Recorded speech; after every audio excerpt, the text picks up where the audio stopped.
Pangulong Bongbong Marcos at Amir o leader ng Qatar na si Sheikh Tamim bin Hamad Al Thani nagpulong ngayong araw. Siyam ng kasunduan ang pinagtibay sa bilateral meeting, kabilang ang para sa paglaban sa human trafficking at labor protection. Pinirmahan din ang dokumento ng pagkilala sa Seafarer Certificate na inisyu ng ating Maritime Industry Authority at Ministry of Transport ng Qatar. Magtutulungan din ang dalawang bansa sa pagtugon sa climate change.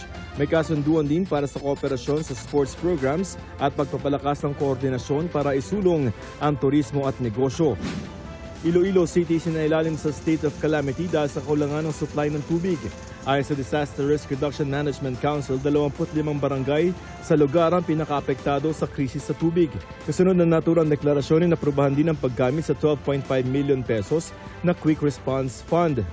Southbound lane ng EDSA Kamuning Flyover isasara mula May 1 hanggang October 25. Ito'y para bigyan daan ang pagkukumpuni sa mga nakitang bitak sa flyover.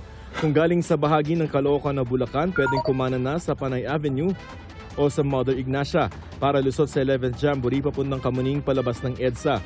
Pwede rin kumanan sa Eugenio Lopez Jr. Drive o Scout Borromeo. Para sa GMA Integrated News, ako si Joseph Morong, ang inyong saksi.